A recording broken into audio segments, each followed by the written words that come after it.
I just think it's really easy to turn up to a room full of people and sit around a table and have some nice chats.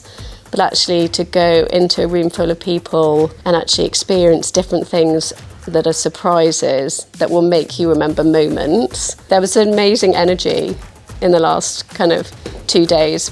We've got people thinking differently about how they might go back into the organisation and interact with other people, how they might bring their own stories to life around what culture means for them at SBW that I don't think they would have thought of before.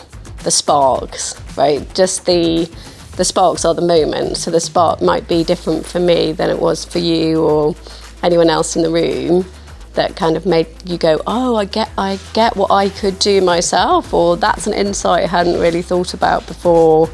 You know, we had people today who were so brave, who got up on stage, who just really obviously didn't like public speaking, but just went for it. It's great. The courageousness was really nice to see.